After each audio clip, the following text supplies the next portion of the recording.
Yo, what's happening, folks? You know what it is. Welcome to Ichabod. I'm your host, Be Good, and we're back with another Conversations with Christians, where I get to sit down with a current believer as a former believer in Jesus, in the Bible, in Christianity, and we just get to see what's what. And so we had a good one last night, even though it got cut short. For those who are interested, I will be bringing Steve Hernandez back on maybe later in the month or maybe in September. I got a lot of these conversations lined up, but we got another good one tonight. At least I hope. I mean, I'm talking to people that I've maybe gone back and forth with on Facebook, but never actually had a conversation with in real life. So we're going to see how it goes. I'm definitely looking forward to just learning, meeting people. And even before we came on live backstage, me and the brother were just talking, like we're going to disagree, but this isn't necessarily like, it's not claws out. It's not going to be a debate, especially not a formal debate, but we will talk about how we see things differently. And sometimes people who are in the chat like, oh, I wish Brady would have pushed him more on this or pushed him more on that. I do push in my own way, just trying to get understanding. And like I do on Facebook, I want Christians to think about the things that they believe. I had to think about the things that I believe. Today I was riding around the city of Philadelphia, running errands, doing my thing. And I was playing music on my Spotify. And at some point it dawned on me, I said, yo, you're playing music. And that was so, I mean, I've been playing music for, I mean, maybe for the last, I've had a Spotify account for the last year plus, building up my playlists. But it didn't dawn on me that for many years, I did not play music when I was driving. And I thought back, like during my deconstruction / deconversion period, I never played music.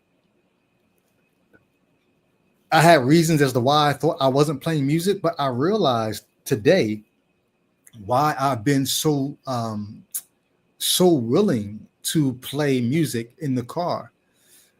During my deconstruction, during my deconversion, I didn't want to play music because I didn't want to be distracted. I needed to think about the things that I believe. And I spent years, like I was living my life, but I was thinking about everything. I was running everything through the grid of what I had believed for most of my life and how that belief was falling apart. If what I believed was true, would I be seeing X, Y, and Z, da, da, da, da, da, da, da? If what I believe wasn't true, would it look like da, da, da, da, da, da? And I'm running everything through the grid of the Bible, through the grid of experience. And so for me, driving is therapeutic. I would take road trips. I would drive to Florida to see my father and drive to Atlanta to see friends and family there. I would take road trips where I would just be riding around in the city with no music and nothing but my thoughts, because there was a cacophony of sound in my head that I had to sort through. That music would be a distraction from that. And so today, as I'm riding around the city, I'm like, yo, you're listening to music. You've been listening to music for the last, for over a year now. Like, how come you can do this now?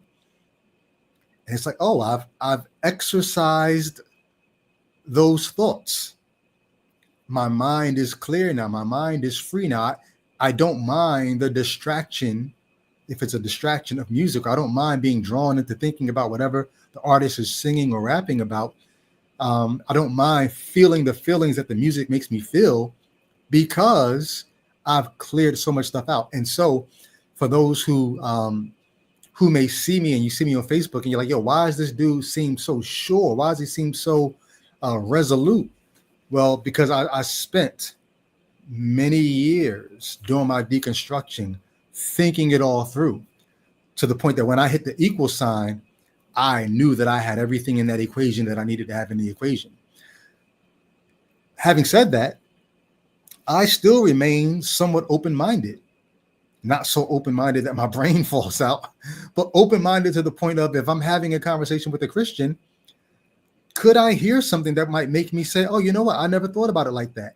I want to be open-minded and have enough humility to even say, man, I never thought about it like that. Let me go back and think about that.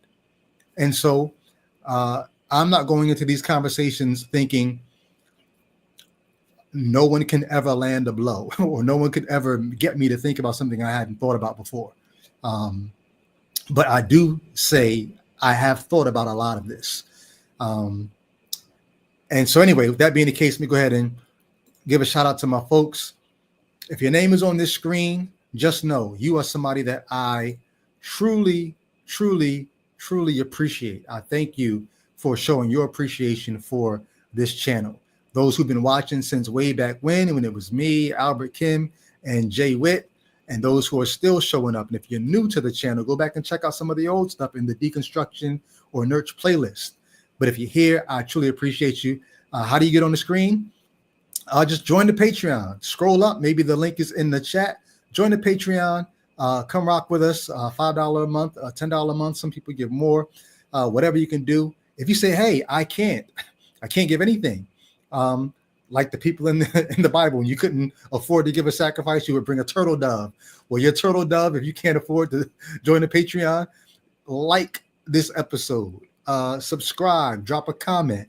That's the way you pay for the episode. So appreciate you all. And lastly, I gotta show the shirts. Go get the shirts. I haven't changed the design this week yet, so you can go get you one of the In Reason's Name shirts in the store before it's too late. All right. What's up, folks in the chat? My Unique Monique says, hey,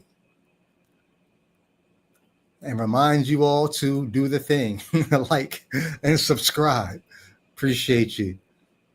Darrell Williams, I see you. Sharon Good, what's up? Good to see you. Says, hey. What's happening?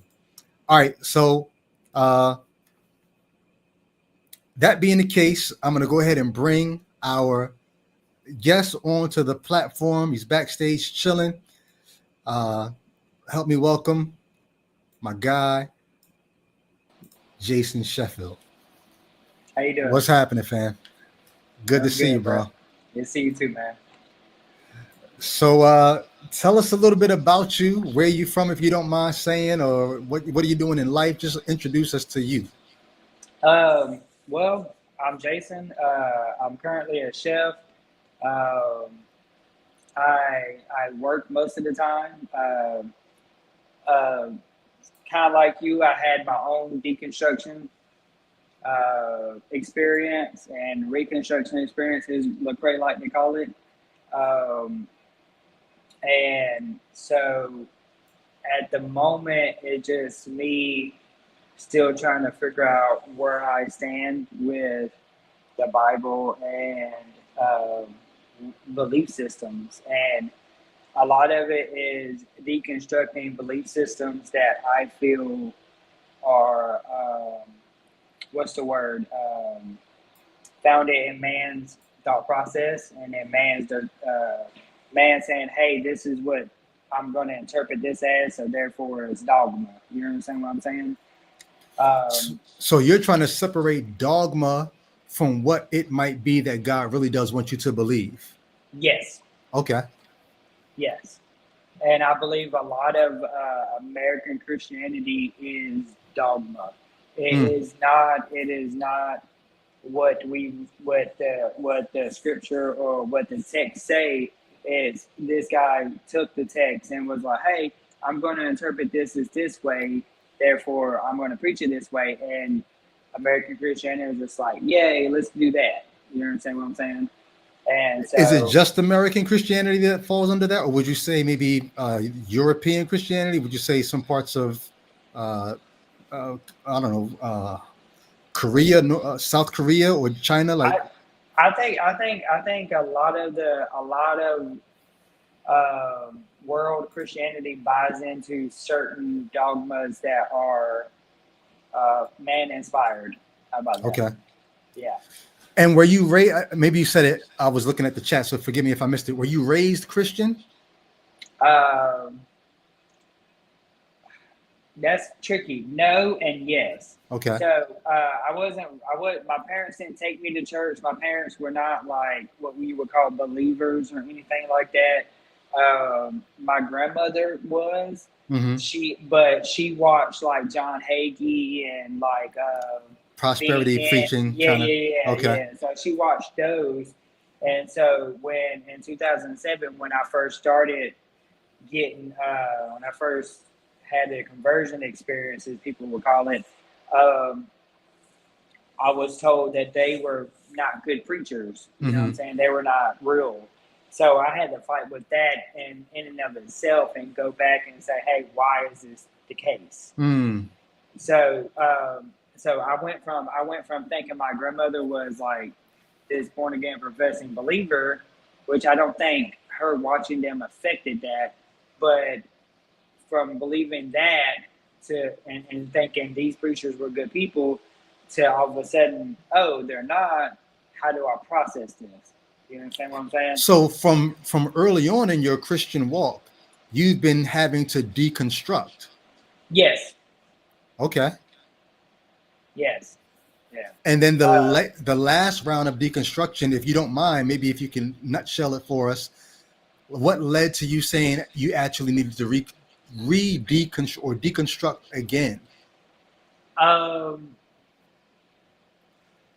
so I went to a church that was reformed, Mm-hmm. as we would call it, and when I so the thing is like we use the word reformed, and it's not. I don't know. I think the reform community has took the word reformed and took a lot of things about the reform community and kind of perversed it more than it already was. Mm-hmm. To be honest with you, um, but I was in a reform church, and the church kind of had a issue because we had a lot of white people and a lot of people who were ethnic background, people of color, as the culture would like to call it nowadays. I don't really like that word, but so and then Mike got shot. Mike Brown, Mm-hmm. he got shot, and it kind of led into this whole situation of where your your your um, our African American and our Hispanic um, members of the church were like, "Hey, this is not new." Mm. And then the white people in the church was like, he was resisting, and they were like, "So he deserved to die." And so there was a whole meeting, and the meeting kind of went like, "Hey, we're going to have a conversation about this. We're going to have a conversation about how this affects the church, how it affects community, yada yada yada." Everybody kind of spoke their piece. I spoke my piece, and I Mm. was like, "Hey, you're basically telling us, you're basically telling all your brothers and sisters who are not the same skin tone as you that they're overreacting, that this is not true, Mm. and that they're liars. Basically, Mm. that's a problem. Okay. You should really like go home and like think about how you're saying a whole ethnic minority group is lying and Mm. what that entails." And they was like, "Okay, we're gonna, wrap this up. We're gonna go have food and fellowship, and we'll talk about it again." It never got brought back up again. Mm. Not only that, but nothing really ever changed. Okay. So Hmm. I was like, "Yo, I'm Mm. out." I grew up in primarily black neighborhood, and I went to a primarily black school. Mm. So I grew up in that culture. So sort So of sensitized to the issues, maybe more so than some of your white counterparts there in Georgia. yeah, so not only that, I'm not even desensitized to it. I've been in a situation where I'm walking down the street in the Mm. same neighborhood with a bunch of white cats, and I never get pulled over. And as soon as I Mm. walk down the street with my Okay. homeboys who are black, and then the police won't stop hassling us. Gotcha. So it's not a it's Mm-hmm. not a it's not even a question. It's like you weigh Gotcha. the scales, and it's tilting. You know what I'm saying? Okay. So I understand these issues, and like I said, this is not. Denzel Washington said it's a cultural thing. Mm. It was like what it's like to smell a hot iron in the morning, on Sunday morning. I know what that smells like too. Mm. Because I had neighbors that used Yeah. that, and I would go over their house and I would chew with them. You Got understand you. what I'm saying? I got you. So I have great empathy, sympathy, Yeah. and when stuff happens, I feel it just as much as everybody else Got you. does. Even though I'm white, now I'm never gonna be that in that culture. I'm never gonna have the same suffering as they do, or Got you. or even you can experience. I'm not gonna have that same suffering, I appreciate that. but Yeah. I'm there. You know what I'm saying? I'm never gonna have that problem. I'm not. Got you. It's just not gonna happen to me. But I'm there. I understand. Yeah. You know what I'm Chase, let me saying? ask you, were you familiar with me as a Christian rapper? Yes, I actually wanted to approach that. Man, I listened to you a lot when I was younger. Okay. So when I was young and I was in the Christian counterpart, you, Ambassador, Lecrae, Flame, like y'all were a big part of me having some type of identity in a white church. You know what I'm saying? Got And you. so I didn't. There was like when it came down to going to church and stuff, there wasn't a whole lot of options for me. And so I kind of got stuck into a Baptist church, and there wasn't a whole lot of music choices. You know what I'm saying? And so I got pulled in to a cultural disparity, as you would call it, Gotcha. where I'm listening to like a lot of old white hymnals and stuff like that. And it's like, man, I need some music. And somebody from one of the youth groups was like, check these cats out. And I'm like, bet. So I've listened to you, and all of that. Okay. Well, the reason why I brought it up was because I don't know if you're familiar with Flame and all them. You must be familiar with JR. Yeah. So I brought it up because when I interviewed JR about his deconversion, the whole situation that happened with Mike Brown, and then much later George Floyd, and the church's response, that's not why he deconverted, but that began his questioning as to how come the people of God that I believe I'm a part of, how come the people of God can't agree about the situation? And that sent him searching. And then before he knew it, he had questions that had nothing to do with that. It was actually questions about the faith overall. And I'm not saying that that's the road that you're on, but I'm just curious, as you had that experience with the church having this this issue with the race issue, and then that sends you deconstructing, you're trying to figure out what's dogma versus what God actually wants you to believe. Maybe you could help us out, because I want to understand, if you let's say you were able to remove all the dogma out of the way and get down to what is pure. Okay, this is it. This is what the Bible actually says. This is what I guess the question I would have for you is, why are you a Christian? Okay, so I'm glad you asked that, because I approached that and I didn't know if this was going to be a debate or not, but regardless, I was going to approach this from a what not to do scenario.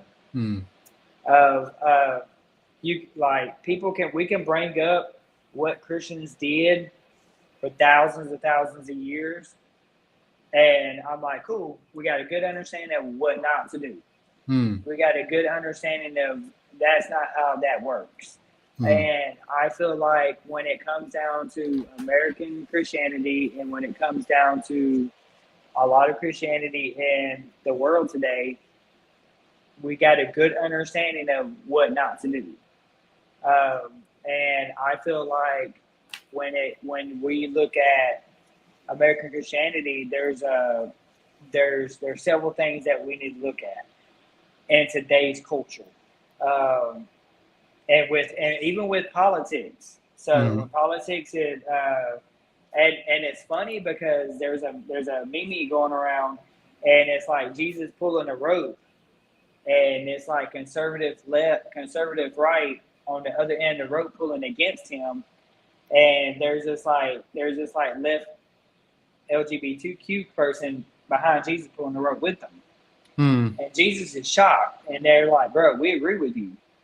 And Interesting. that the right is the one against Jesus. They're ones that are saying, "No, these people are trash. We need to hate them. This is, we need to ban this. This is horrible. These are bad people." And it's so I look at it, and I'm not a red letter Christian. Please don't take it as I'm a red letter Christian. I'm not. But when we look at Jesus and how Jesus responded to people and how Jesus dealt with people, who did Jesus hang out with?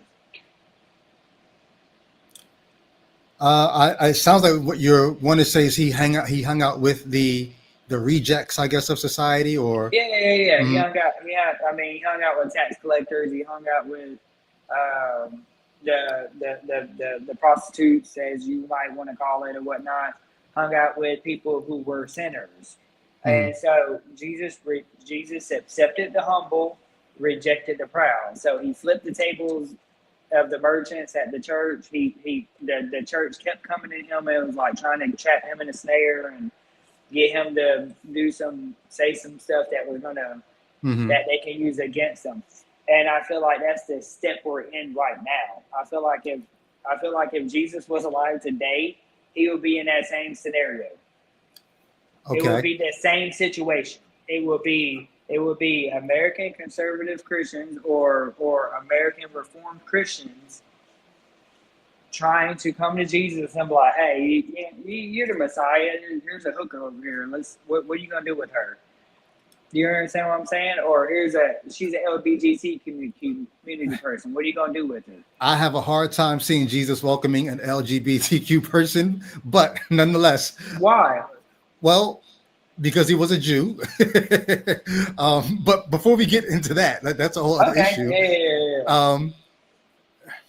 When I say because he was a Jew, I mean because he was a religious Jewish person, because he followed the law. And there are things in the law that would have definitely kept him from, I think, embracing somebody who was homosexual. But I could extract from what you just said an answer, but I don't know that I should do that. I want to ask it again still, but why are you a Christian? Because when it came, so that's a good question. Hope. For a big part of it, it's just hope. We have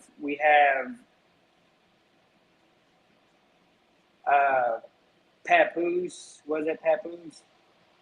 Yeah. So there's a song by Tupac called "Dumping." Papoose is on there, and he was like, "The Lord ain't gonna be in my casket, rotting in a cell with me." I don't know if it was Papoose or Buck.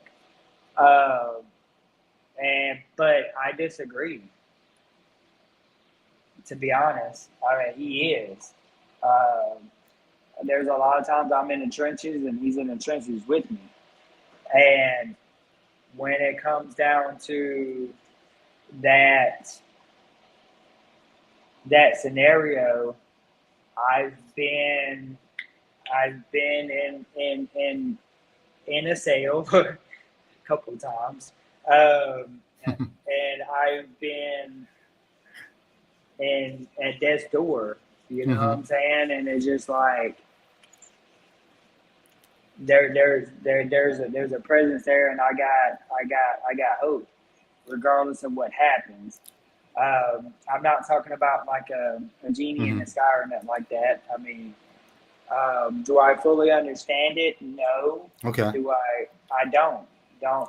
You will hear me if you haven't. You will hear me if you get deep enough in conversation with me. I will honestly say I don't know, bro. Okay, so let's process this then, right? So now, let's I know why, but there are times where I'm gonna answer I don't know. Got you. So, yeah.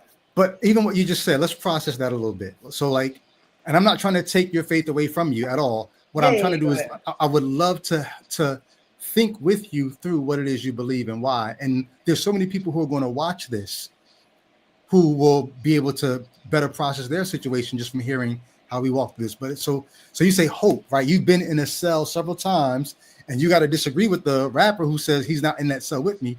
You've been in the cell and felt a presence and had hope because of that presence. But we know there are so many people who are in prison and they find Allah. Okay. And so the question can be asked, is whatever you find hope in when you're in that seemingly hopeless situation, is the fact that you were able to find hope in it? So people who are in AA, right? They tell you when you go into AA, you don't have to be a Christian, but you have to find a higher power. And I've had people, friends of mine, who went into AA and they said, so I got my little Dundee award from the office, right? They said, I went in, I took a stone off my dresser and I went in and said, this is my higher power.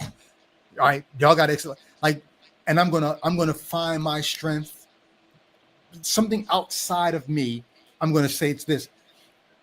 The fact that you can find hope in it, and it actually works for you. It gave you a reason to, be here another day, to get out of bed in the morning, to press on, and it worked for you.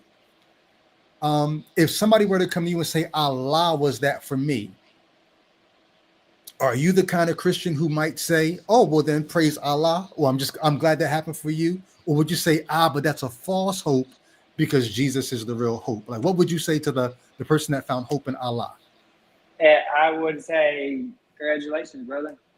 Okay. I mean, I'm not. So my point of view is that, and when you so let's pull it back a little bit. Mm-hmm. You were like, I don't look at Jesus as the one to accept the LGBTQ person because he followed the law. Jesus broke the law and healed somebody on the Sabbath. Jesus broke the law when he hung out with tax collectors and sinners. Jesus broke the law when he touched leopards. Well, that goes to some of that goes to the point you just made a minute ago about dogma versus what did God actually supposedly hand down? Because there's nothing that says you can't heal somebody. They weren't healing people, so how could they say that he was breaking the law by doing that? So I feel like a lot of the Old Testament, Jesus was like, that's dogma, and it doesn't. You misunderstood. So when you go into the Testament, there's a part where Jesus tells he was like, he told the Pharisees, you don't even take care of your parents. So basically that was going back to them taking offering money that they got and they spent it on frivolous things or food and stuff like that when it was supposed to go to take care of their family, and they didn't use it properly. So my viewpoint on that is that we as a society are looking at the Bible, and we're only cherry picking what we want. Jesus said, "Love your neighbor." He didn't say, "Love your neighbor unless." That didn't happen.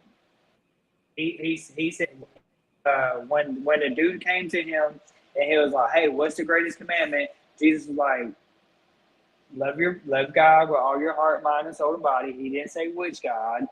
I'm not saying I'm going to choose that, but he didn't say which God. He said, and love your neighbor as yourself.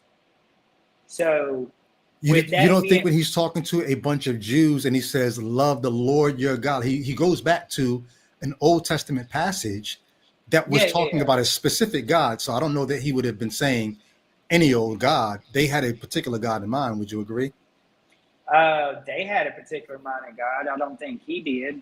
I don't think so. In that text, Jesus says, he also says, I am the way, the life, and the truth. No one comes to the Father but me. So apparently he was talking about somebody different from what they believed. And the whole time he was talking about things that they didn't believe. He said things that they didn't believe. So when so the rich man came to him, the rich man was like, hey, what I need to do to follow you, it was like, give up your riches and come follow me. Mm-hmm. So in that scripture, I'm taking multiple things from these scriptures. Mm-hmm. One, be humble. Don't assume yourself better than anybody else because you're not. Two, you need to love and take care of other people. Okay. And three, love God. I'm not going to be the one to judge which God you love. I'm just going to Okay. take love God. Um, so that's my Christianity. Okay. In your Christianity, is Jesus God? In my Christianity, is Jesus God? In my Christianity, yeah. And real quick, appended to that, is the Jesus who is God in your view the same God of the Old Testament? Well, if you look in the Bible, yes, it's yes and no. Hmm. If you, it depends. It depends on how you look at it. I mean, I don't know. I Okay. don't know, bro. I don't like. So when we look at there are scriptures that says that point to a Trinity, and then there are people who are like, I don't believe in a Trinity. Hmm. I think I believe I'm in a stance where if you and now let's get this. You know who Javon McKenzie is, right? I do. Okay, I do so not. I know of him. I know the name, and I don't know why I know the name. So refresh me. Who was uh, that? so a long time ago, I don't know what his stance is now, but a long time ago, he was a rapper that used to like go hard after like prosperity preachers and Okay. people like that, and then he went hard after. He had a song called the Trinity. Basically, like if you don't know that, if you don't believe in the Trinity, you're not saved. Hmm. I don't believe that. Okay. Like I really don't Well, believe that. I don't I believe can. you have to I believe in the Trinity. I was somewhat the same. I thought maybe oneness Pentecostals might be able to be saved and all that, but I still thought, or I still believe that Jesus was the God of the Old Testament, even if it was God the Son. So when you say yes and no, are you? I'm still trying to figure out where are you with Jesus being one with the God of the Old Testament. I say I'm gonna stick with yeah. To the most for right now until I learn otherwise or until I Okay. come to another conclusion. My thing is like I think we're always growing and I think we're Mm-hmm. always learning more. And I had so when I first started, I was Baptist and I believed a certain thing, and then I turned into a Reformed, and then I was a Dominion theologist, and then I deconstructed from that, and I'm into somewhat universalism, kind of into that Okay. kind of thing. And someone was like, "Well, what's he going to be next?" I don't know, bro. Like, Do you think that there's, so you said the American church has a lot of things wrong. Do you think that there's any church that has it right? do I think there's any church that has it right? Um, I'm going to say no. I'm gonna say no to a great deal, but I'm also going to say that we have to be careful and judging other people because if you're going to an extreme, then yes, I'm gonna say you got it wrong. There are churches that are like, hey, we're going to accept people as Mm-hmm. they are. We're going to love them and we're going to help them, and then we're going to let them get their own journey. We're going to let them go on their own journey. If they decide they want to be a Christian and join us and believe what we believe, then that's great. Hmm. I think, and we're not going to. And if they start believing, this, there's not a triune God. Okay, cool. We're still going to love them. We're still going to have them here, and hopefully they will have us. I think that is about as close to a real church as you can get. Okay. So it seems like for you, it's more so about hope and love, not necessarily about, and you correct me if I'm wrong, not necessarily about truth. No, No. Don't get that twisted. Okay. Yeah. So I think there are some truths in the Bible. So Like, give me some if you can. uh, the whole "don't kill" part, I feel like that's truth. I don't think we need to be out there killing folks. But I mean, you Uh, could be a Muslim and hear the command, don't kill. You could be a Buddhist. You won't even walk on a blade of grass because you're killing the grass. It's more of a moral dictum than it is a truth of anything. well, the thing is, we have morals without religion. Right. That's what I'm saying. Yeah, So I yeah, guess yeah. I'm wondering, where do truth claims come into play for you? Where do claims come into play in the Bible? Uh, the whole book of First John is about believing the right thing. Jesus says, if you believe on the one that God has sent, that's doing so. Like doing the work that God is calling people to do. Jesus, in one passage, says, believing on the one that God has sent. That's a proclamation of a truth claim Yeah, that yeah, God yeah, sent yeah. him, that he Yeah. came from the Father, that he's returning to the Father. Right, Paul right, says that you right. confess with your mouth and believe with your heart that Jesus is Lord, you'll be saved. You've got to profess and believe a certain truth claim. Yeah, yeah, yeah. I understand. Mhm. So when we get down into a lot of you had asked me a question of do I believe the Bible is infallible, the Mhm. infallible word of God. I'm sorry for those who are watching. I asked him this on in Messenger, not on the stream. Yeah, But yeah. go Yeah. ahead. Yeah, Can I bring that up? Is that no, cool? that's fine. My Yeah, bad. My yeah. bad. My bad. When we get down into the infallible Word of God, let's look at what infallible means, right? So I do and I don't. So a great deal I don't because infallible means it can't be changed or rewritten or touched or anything like that, right? Well, that's immutable. Infallible means it's not going to lead you to error ever. Right. So when it comes down to that, there are a lot of people who believe it's immutable as well. But I think that the Bible, we know the Bible has been added to, things have been added to the Bible. That we know that for a fact. Real quick, There's a can you whole help somebody chapter. out? Go ahead. Go ahead. You're about to. Go ahead. I was going to ask you, what do you think has been added to the Bible? When you say we know that things have, like Uh, what? I think what was it? What was it? Mark 19. The ending of Mark. Yes, the Yeah, long the ending ending of of Mark. Mark. Mark Yeah, 16.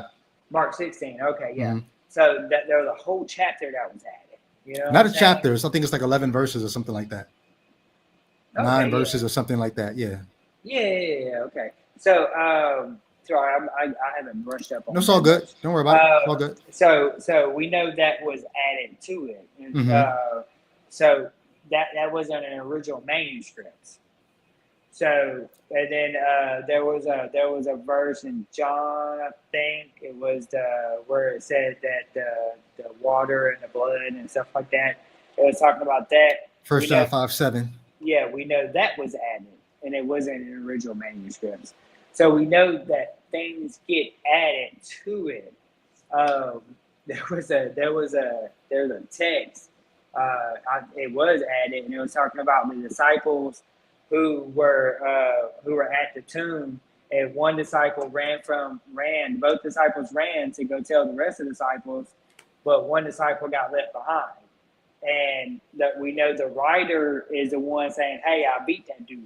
You know what I'm saying? Like I smoked him. So I don't. We know that man has wrote the biblical text. We know that man has took these texts together, like different texts that he believed that a group of people believed that were the Bible, brought them together and put them together. Um, I had a conversation with somebody one day, and they were talking about they were like, "Do you believe the Bible?" And I'm like, "Which one?" Hmm. And he was like, the inspired word of God. Hmm. I'm like, cool. Are you talking about the Septuagint? Are you talking about the original Bible that that was put together? Whatever year that was put together, I had to think about it. And I was like, are you talking about the the Bible you can get at Lifeway, or the one that you get from Reformation Station that John MacArthur wrote when he was like protecting a guy that was a pedophile. You understand what I'm saying? So, like, yeah, which Bible are you referring to is what I'm getting to. So when it comes to infallible, no, it's not. We know it's not, because you got the Catholics who got a Bible, you got the Mormons who got a Bible, and they got a Bible that's added, the new Bible, the new Mormon Bible, and then you got the Reformed Bible, and you got. You so but here's the thing. I do understand what you're saying. What I'm wondering is, do you understand what you're saying? I guess I'm wondering, do you realize how big of a problem what you just said creates for your belief system? Yes, I do. I know how big. Because I'm thinking of one particular problem, but what problems do you think that creates for your belief system? Oh, it creates a big problem. But I'm okay with that, because one. Can you name the problem before you go, like, what problem does it create for you? Inconsistency. Say more about that, because that's not what I'm thinking about, but I think I see what you mean, but say more about that. The inconsistency of what the word is saying. So when you have Catholic Bibles, they have like, oh geez, I think there's like 88 books in a Catholic Bible. Am I right? I don't know offhand. Yeah, there's like a whole bunch of other books. You got the Apocrypha. You got a little something else, and it covers the 400 years in between, between the last chapter of the Old Testament and Malachi and Matthew, the so-called silent years. Apparently they weren't silent. You know what I'm saying? So you got all that, and then is that the word of God, or is it inspired? So you mean inconsistency in terms of different Christians with different versions of the Bible will believe different things, and so it'll be inconsistent. Yeah. Okay. Yeah, that's one problem. But there's another huge problem that you just pointed at. I don't know if you understand that that's a really big problem. Whether it's factual or not? And I don't even know about factual, because you could have a Bible that's unedited, but that still wouldn't tell you whether or not it's factual. I think the problem that you just hinted at when you talked about people being able to add stories about Jesus, the end of Mark, or he who's without sin cast the first stone. It's not that, and I'm gonna add this to what you said, because I think this is a more accurate way to say it. It's not that the long ending of Mark is not in the original manuscripts. We don't know that, because we don't have the original manuscripts. All we can say is that the long ending of Mark is not in the earliest manuscripts that we have. We don't know what the earliest ones even said. But even in saying that people can add a long ending to Mark, or can add a story about Jesus saying, the woman who was caught in adultery, he was without sin cast the first stone, or 1 John 5:7 could have been added. Even just in saying that, the problem that you introduce is we have no idea what Jesus said. You don't have access to Jesus. You only have access to what people said Jesus said. Right. And you only named a few instances where we know, that was added, or seems to have been added, because it's not in our earliest manuscripts. But when it comes to the manuscripts overall, you have no way to even discern what a historical Jesus actually said. Yet this is the person that you're following. And when I asked you, why are you a Christian? When you started talking about the image, the meme of people, doing a tug of war with Jesus, and the LGBTQ person was on Jesus's side, even that, as much as that thrilled you and made you say, I want to be with that kind of Jesus, even that is based on a depiction of Jesus that was given to you by people that you really can't even know whether this is what the original Jesus was about. So I guess I'm trying to figure out, if you're willing to say which Bible, and things can have been added in, what you're actually saying is you don't really have access to the person who is at the fountainhead of your faith. And what does that do for your faith? Nothing. It doesn't do anything to my faith. So let me ask you a question. Um, and I take this from because I love history. Like I really, and this is one of the basis for your question. I love history. Like I Yeah. love it. Like My God. history is one of those things where I have a foundation of knowing some things more so than others. Um, when I was in school, they told me that George Washington chopped down a cherry tree, And that he couldn't tell a lie. and he couldn't tell a lie. Right. And that's not true. At least we don't have any record of it. That happened, what, how many years ago, supposedly? Like Over 200 at this point. over 200. But for a long time, it was believed that. They said that Thanksgiving was this peaceful union between Native Americans and Pilgrims, and it wasn't. So even now, there's a lot of misconstrued things about history that we believe. There's this belief that Thomas Jefferson was a fighter. Like this dude had a cane, he had gotten shot, and then he took his cane. This dude's like in his old age and started beating the dude that shot him with his cane and started like fighting this dude. It is believed that it's historically true. Do we have any factual backup for it? No. We have some people that we have like 4 or 5 people who said it happened. So I'm very interested in what the point you're going to make from these examples are. The point that I'm gonna make from the examples is that some of these cats that historically that I respect and I don't always necessarily agree with, they really existed. You know what I'm saying? Now, does that mean I'm gonna put my hope and faith in them? No, not necessarily. There are some people who do. I don't know. I mean, I'm I don't think they made them the people who themselves made any claims to be the hope.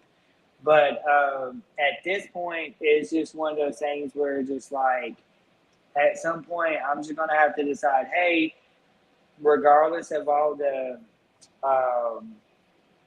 I guess misinformation and error and thought process of, hey, when it boils down to it, I believe in the message. I believe that, hey, when it comes down to it,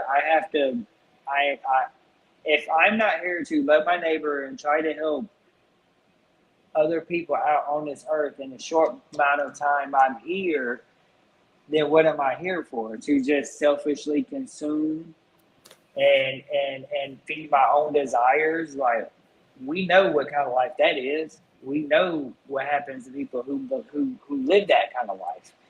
So yeah, the message still rings true of my happiness stems from believing that, hey, yes, we have a moral background a moral basis and background that extends beyond my belief system.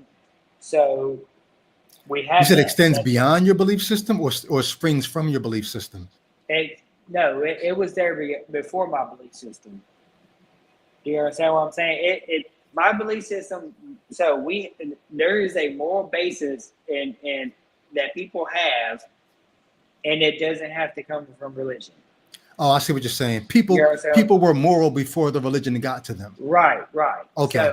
So I don't feel like, I don't believe that, hey, if we don't have 10 commandments in the classrooms, there's just going to be immoral. No, I don't believe that. I don't think that's how that works. I don't think that's what Jesus was saying. Well, I guess I'm still wondering though, in like, so even when you talk about loving history, but then having historical claims made or legends even that we now realize we don't have good reason to accept those legends as fact? Well, we don't. So the scenario is like you had a fight. You had a group of people who agreed that happened. Just like in biblical claims, you had a few people that agreed that happened. So it is accepted as fact. We don't know, but what I'm pointing at is that I still believe that a lot of these cats were they were fighters. They came over here. They built on. They built on the backs of slaves, but they were ultimately they were a certain type of breed. You know what I'm saying? Of people that would go out and do crazy things. So when it comes down to historical fact, I don't think we're ever going to get all the stories right. I don't think we're ever going to get a 100% consistent, factual, detailed story. And shouldn't that change how we tell the history? Like if we can't verify, if we don't have good reason to, if there's no archaeology, there's no contemporary attestation from others at the time, the less evidence we have to support a story, should that change how we tell the story? I don't know. Like, shouldn't we at least say, hey, there's a story that he chopped down a cherry tree, instead of saying, he chopped down a cherry tree, right? Like we tell the story differently in light of the kind of evidence that supports it. I can agree with that. Yes. Right. Yeah. That same principle, I think, would apply once you understand that we don't really have access to a Jesus. All we have are conflicting stories about who and how he was and what he said. Conflicting stories, right? And not just conflicting stories, but supernatural claims. Like, can you imagine if the stories about so think about Paul Bunyan, right? And Babe, his big blue ox. I remember when I was a kid. Paul Bunyan's ox. There's a storybook we had. His ox was bigger than him, and he was going out chopping down trees with one swing and all that.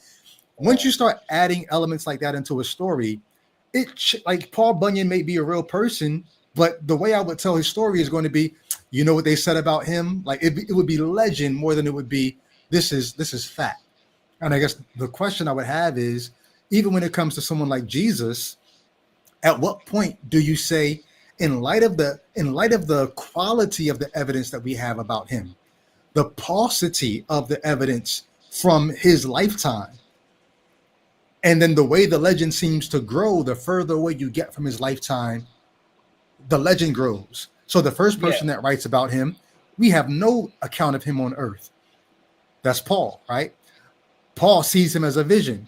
The second person that writes about him, Mark, says nothing about a virgin birth, but the longer time you get, the stories begin to become more like Paul Bunyan and his big blue ox, right?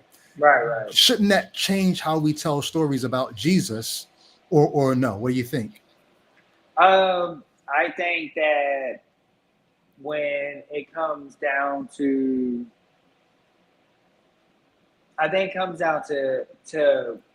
individual belief, to be honest. So, like, and I know you're probably gonna laugh at this, but I won't. Well, even if you do, I'm okay with it. Okay, then I might. When I was, that's fine.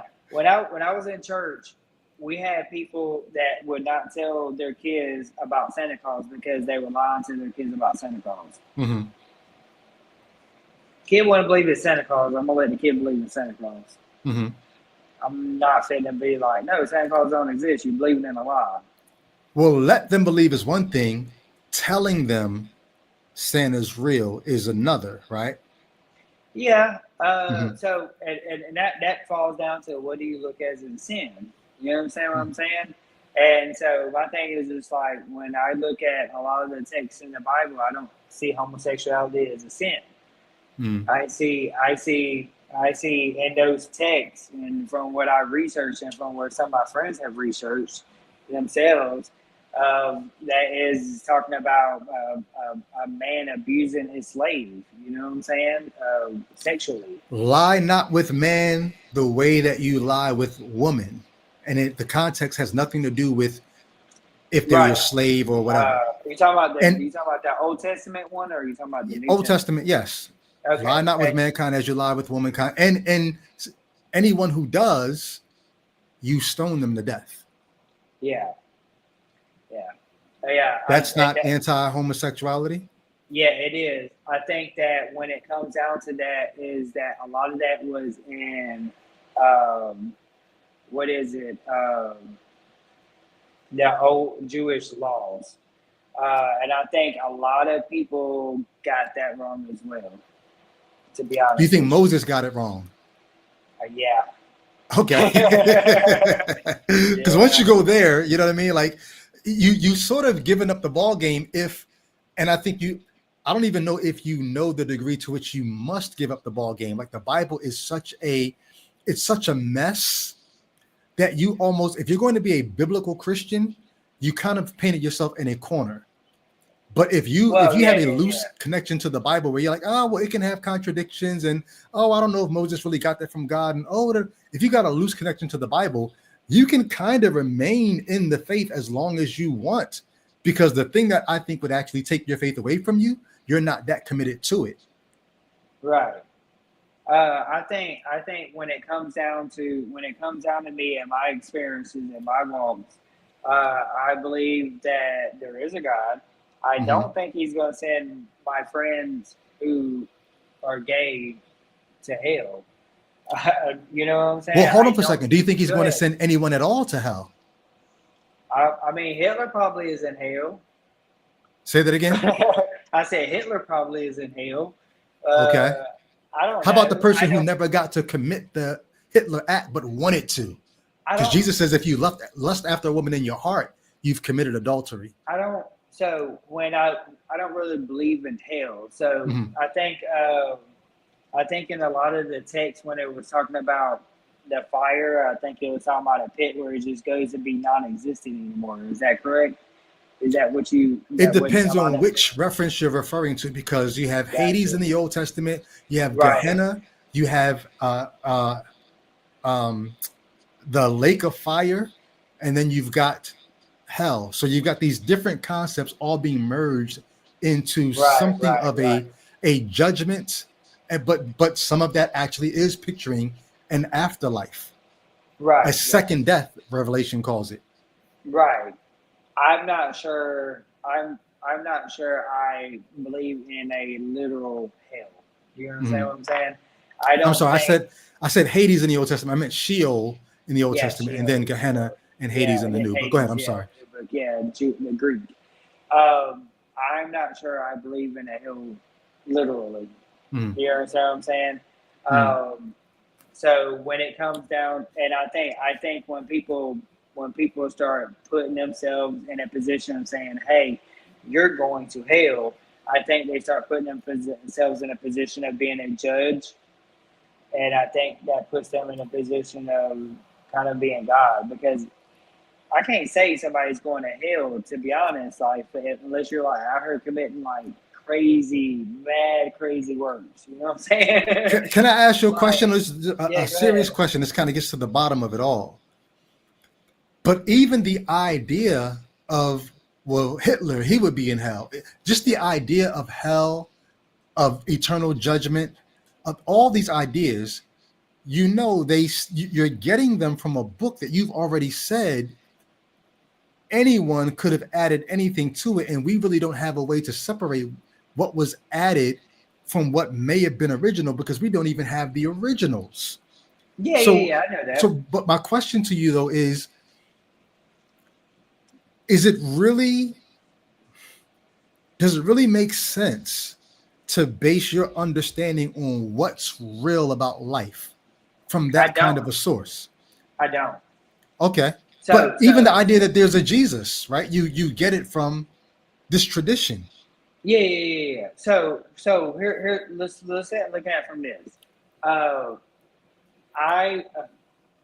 When there are some things in the Bible that I believe are scientifically wrong. You understand what I'm saying?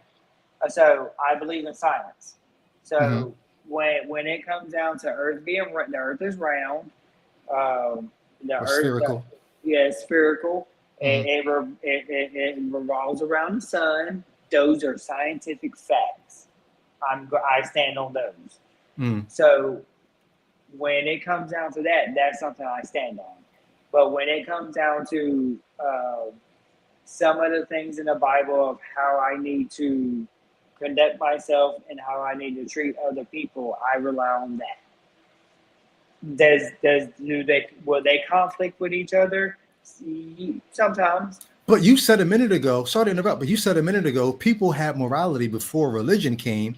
So why do you even need to go to the Bible for that at all? I don't. I mean, I can have morality and live my life and not devote myself to other people. Mhm. But the Bible calls me to devote myself to other people. Do you think that you really, if you were not, like, I don't believe in the Bible, and I'm doing this podcast strictly because I'm devoted to other people. Like, so even you could not have religion and still be devoted. Because I think it's a false dichotomy to say if you didn't have religion, then you would just be living for yourself selfishly. No, no, I don't believe that. Okay. I believe that when it comes down to living for yourself, I think that's a bad way of doing it. I don't think you need religion to do that or not to do that. Okay. There are a lot of Christians who do that. Mm-hmm. I'm sorry. Like, have you seen um, some of the sub Christians, like the what is it? We're gonna send this person to on a mission trip, and Mm-hmm. then it's like pairs. Like, brother, that's not a mission trip. That's a vacation. Hmm. You Okay. understand what I'm saying? So there are a lot of Christians who do that. They live for themselves. They go, oh, I'm gonna go take a mission trip, and I'm gonna Yeah. go to Paris, or I I'm gonna get you. go to this beautiful place and spend time over there, and I'm gonna share the gospel. And then you see pictures of them at the beach. I'm sharing the gospel with this guy. It's insanity. So yes, there is a false dichotomy in believing that. I don't believe that. I Mm. believe that. I believe that when I was in the dumps, I had someone there that was with me, and then I kind of identify that person as Jesus, and he tells me to love my neighbor more than as myself, and I need to serve these people, and I do it. Okay. That's how why I'm I a got Christian.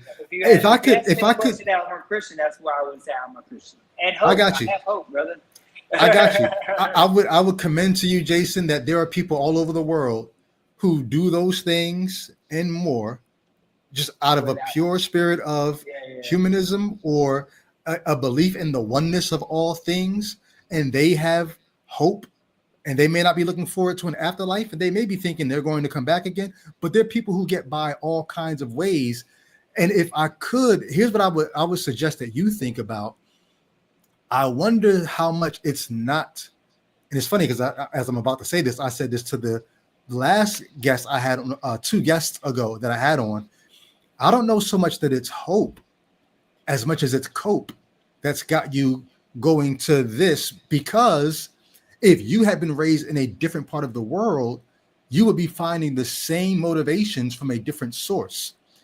And especially the more that you're able to distance yourself from what the Bible actually calls you to believe, not just to do, because I think you might be doing the things, but to believe. You're kind of like, I don't really know. The more you distance yourself from that, I think the more you prove that, like I said, hope and love mean a lot to you. The idea of truth may not be as paramount to you. And I wonder if you were to look for truth along with the hope and love that you find, I wonder if you would still be a Christian. Yeah, I mean, that's a good point. I don't know, man. Yeah. Like I said, I'm still in a process of figuring out what I believe, how I Yeah, I believe got you. it, and I where got you. that falls in my life. And it's just one of those things where I'm having to keep on searching, and I'll keep on. I'm gonna keep Yeah. on searching, So let me regardless. ask you then. I put out a calling all cars because I wanted to have conversations with Christians, and you jumped in and was like, yo, I want to be part of this. But even here, you seem to be, like you said, You got questions and you're searching. I've been peppering you with questions all night. Do you have any questions for me before we wrap it up? Um, uh, I mean, you probably got a video talking about how you deconstruct it, don't you? Oh yeah, I've Um, got several of them, but I mean, we can have a conversation about anything yeah, there. yeah, Like if you have a yeah. I question, so mean, like, what was a major thing that was like, hey, I'm not a Christian anymore? It I was want to. the straw that broke the camel's back. Well, the straw didn't break the camel's back for me. The straw broke the cart. It was Okay. the very first straw that hit that made me say, "Oh, this isn't true." And it goes right back into what I was saying to you. Hope and love and all those things are great, but I want truth. I want to know what's true. As to the best of our ability to ascertain it, I want to know what's true because I feel like aligning myself to what's true is going to help me to sustain myself in this world for as long as I possibly can. If I hitch my wagon to a lie, I'm going to run afoul of reality at some point. And once I realized it was the first straw that hit the cart that said, "Oh, so it was evolution," right? Christians talking as if evolution was something that I needed to pay attention to, when I had thought, "Oh no, the Bible gives us how the world came to be." And when I saw Christians saying, "Oh, well, that now has to be allegory, it has to be something else, it can't be true," right? Um, at that point, I began to deconstruct, and I didn't all overnight, but I knew I saw the writing on the wall, and it took many years of me having to think through. Well, then, sort of like you at the beginning, you said you want to separate the dogma from what it is that God wants you to believe. And the more I began to peer into it, the more I began to say, it's all dogma. All of this is something that came from a human being, and they had goals for writing these stories and saying these things. And I'm not going to be anybody's sucker. I'm not going to be anybody's fool. I'm not going to use my life to animate your imagination of a God.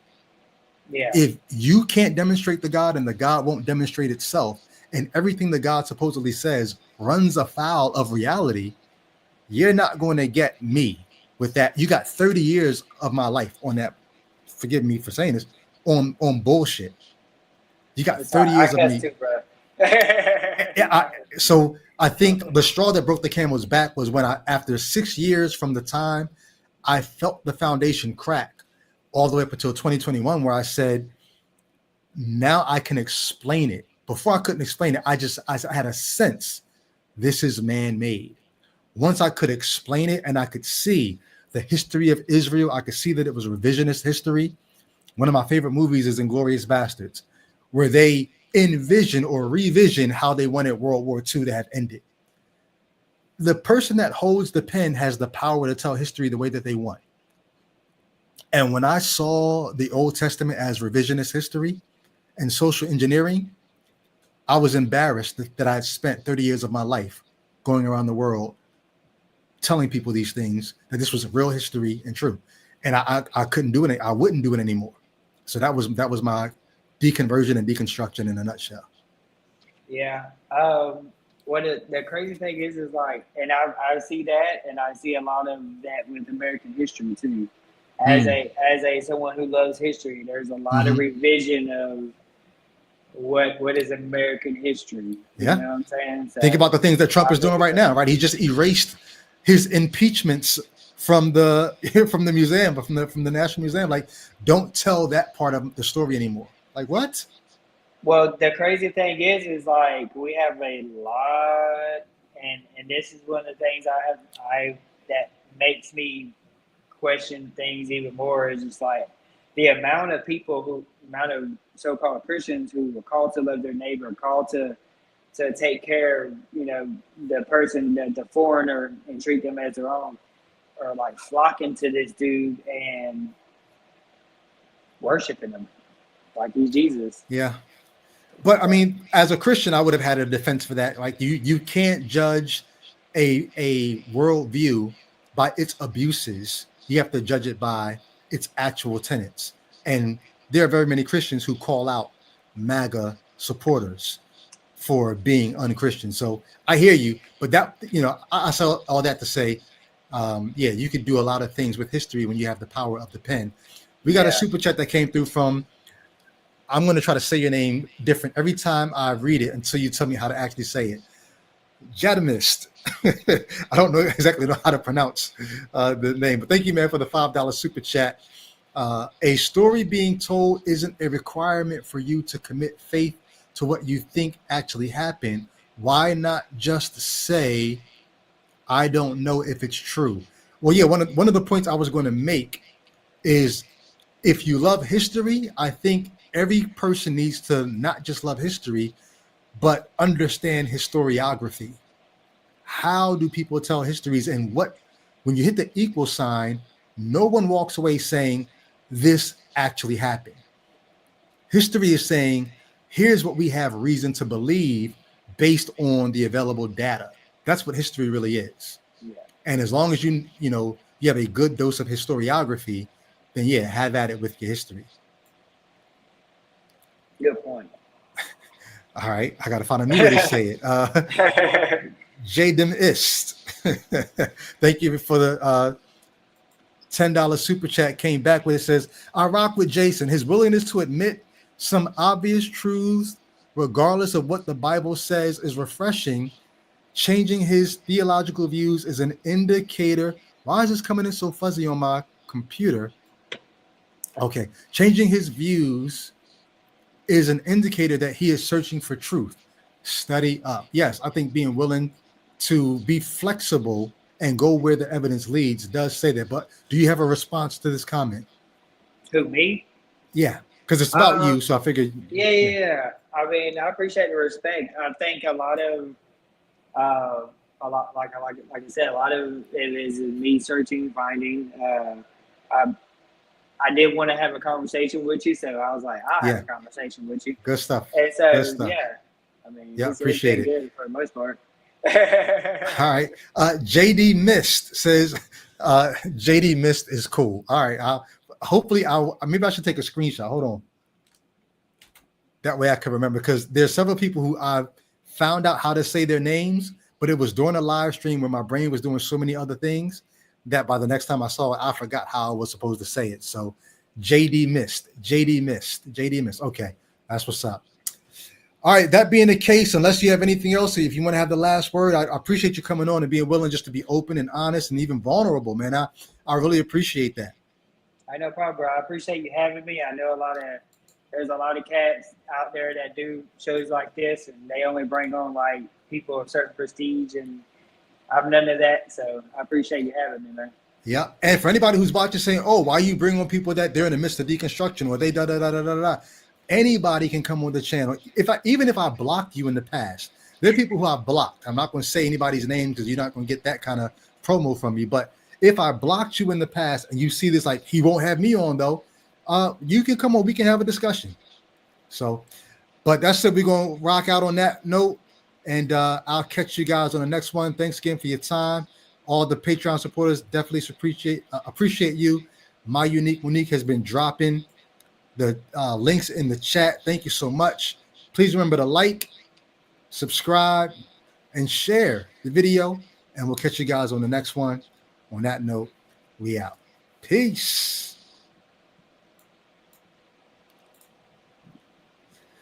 All right.